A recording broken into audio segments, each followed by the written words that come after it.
मेरे पीछे ये एक लिस्ट है उन 87 सब्जेक्ट्स की जिसमें एनटीए यूजीसी नेट का एग्जाम कंडक्ट होता है। लेकिन फिर भी आपके मन में तो ये सवाल होगा ना कि किस सब्जेक्ट से फॉर्म भर दूं जिससे मेरा नेट क्वालिफाई करना गारंटी ही हो जाए।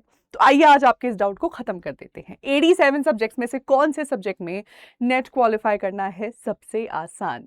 वेल देन इस सवाल का जवाब मैं नहीं, आप खुद ही खुद को दे सकते हैं। देखिए, यूजीसी नेट में अक्रॉस 87 सब्जेक्ट्स हर सब्जेक्ट की एक डिफरेंट कट ऑफ बनती है।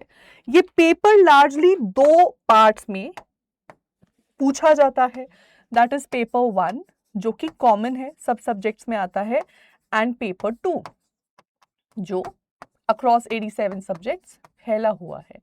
आप एक सिंगल शिफ्ट में एक ही सब्जेक्ट से दे सकते हैं।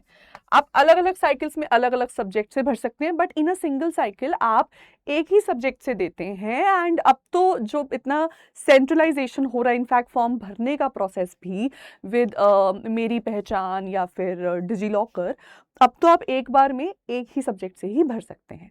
तो क्या है कि आप किस सब्जेक्ट से भर रहे हैं, पहली बात तो इसका आपके पोस्ट ग्रेजुएशन से कोई लेना देना नहीं है। आप किसी भी सब्जेक्ट में पोस्ट ग्रेजुएट होकर किसी भी सब्जेक्ट में नेट भर सकते हैं। वो जो पर्टिकुलर सब्जेक्ट है उसमें at that particular point in time कौन सा कैसा पेपर बना, उसका डिफिकल्टी लेवल क्या है, उसमें नंबर ऑफ स्टूडेंट्स कितने अपीयर कर रहे हैं, बेस्ड ऑन दैट उसकी कट ऑफ ऊपर नीचे होती रहती है। मैं आपको लेकिन ये ज़रूर बता सकती हूँ कि अक्रॉस दीज 87 सब्जेक्ट्स कुछ ऐसे सब्जेक्ट्स हैं जिसमें एक साथ 90,000 से 1 लाख स्टूडेंट्स फॉर्म भरते हैं और अपीयर करते हैं। आप मान लीजिए इसके आधे 45,000 टू 50,000 स्टूडेंट्स। जैसे मेरा ही सब्जेक्ट है इंग्लिश, जैसे कि पॉलिटिकल साइंस हो गया, हिंदी हो गया, एजुकेशन हो गया, कॉमर्स मैनेजमेंट हो गए। ये कुछ ऐसे हैवी वेट सब्जेक्ट्स हैं जिसमें लाख लाख बच्चे भी फॉर्म भर रहे हैं एंड हर साइकिल में 45 टू 50,000 स्टूडेंट्स अपीयर भी कर रहे हैं। 25-25, 30-30 हज़ार स्टूडेंट्स भी अपीयर कर रहे हैं। वहीं दूसरी तरफ ऐसे भी सब्जेक्ट्स हैं जहाँ स्टूडेंट्स जो अपीयर कर रहे हैं उनका नंबर बड़ा कम है। फिलॉसफी, मास कम्युनिकेशन जैसे सब्जेक्ट्स में 5,000 स्टूडेंट्स भी अपीयर कर रहे हैं। रीजनल लैंग्वेजेस में आपको इससे भी कम सब्जेक्ट्स में स्टूडेंट्स मिल जाएंगे जो कि नेट क्लियर कर रहे होंगे। तो देखिए, अल्टीमेटली आपका रिजल्ट इस बेसिस पे डिपेंड कर रहा है कि out of all the students who had appeared, top 6% को उन्होंने नेट देना ही है। तो डेफिनेटली जिस सब्जेक्ट में नंबर ऑफ स्टूडेंट्स कम है, कहीं ना कहीं आपके चांसेस वहाँ टॉप 6 में आने के बढ़ जाते हैं, एज लॉन्ग एज वो पेपर का लेवल बहुत डिफिकल्ट ना हो या पेपर 1 को वो बहुत डिफिकल्ट ना बना लें।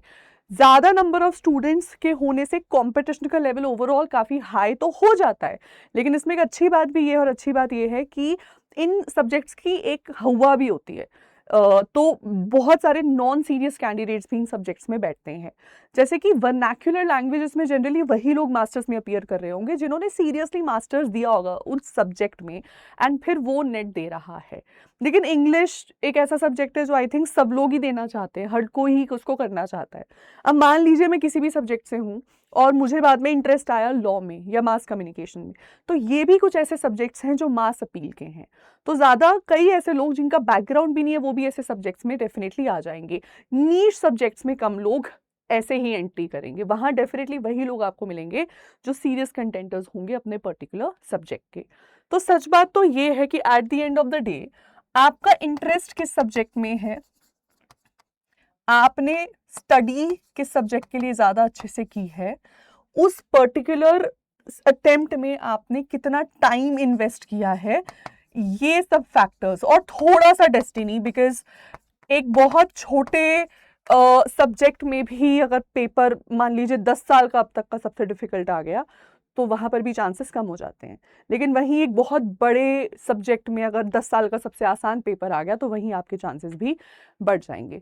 सो ऐसे में डेफिनेटली ये फैक्टर्स बहुत इंपॉर्टेंट रोल प्ले करेंगे in terms of the fact कि आपका सिलेक्शन होगा या नहीं होगा। लेकिन आपको सिलेक्शन किस सब्जेक्ट में लेना चाहिए, मैं आपको एक पर्सनल गाइडेंस या एक सजेशन ज़रूर दे सकती हूँ यहाँ पे, और वो ये है कि ये ज़रूर देख के चलिए कि फ्यूचर में आप अगर असिस्टेंट प्रोफेसर बनना चाहते हैं या रिसर्च करना चाहते हैं तो फिर किस सब्जेक्ट के थ्रू आप असिस्टेंट प्रोफेसर बनना चाहेंगे, क्योंकि अपनी ज़िंदगी के 30 साल आप इस सब्जेक्ट के साथ बिताने वाले हैं। तो किस सब्जेक्ट को पढ़ने में मज़ा आता है, पढ़ाने में मज़ा आता है, कि अगर आप बोर भी हो रहे हैं तो आप इस सब्जेक्ट को पिकअप करेंगे, वैसे सब्जेक्ट के साथ अपना नेट क्वालिफाई करें। और अगर आप उसमें इंटरेस्टेड हैं ना, तो दुनिया की कोई ताकत आपको नेट क्वालिफाई करने से रोक नहीं सकती। वहीं दूसरी तरफ अगर आप पीएचडी करना चाहते हैं, रिसर्च करना चाहते हैं, देन डेफिनेटली आपका सुपर हाई इंटरेस्ट होना चाहिए उस सब्जेक्ट में।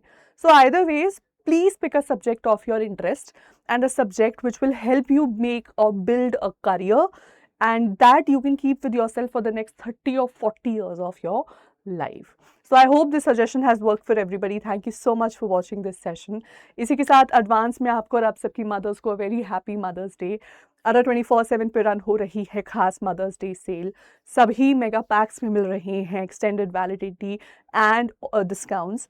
इन डिस्काउंट्स को अवेल करने के लिए आप नीचे दिए गए नंबर पे कॉल कर लीजिए 9800002247, सो दैट आप इस मदर्स डे सिर्फ अपनी मॉम को ही नहीं, खुद को भी एक ऐसा तोहफा देंगे जो आज नहीं, अब से 6 महीने बाद, 1 साल बाद आपकी मॉम की लाइफ का सबसे बड़ा गिफ्ट होगा। Thank you.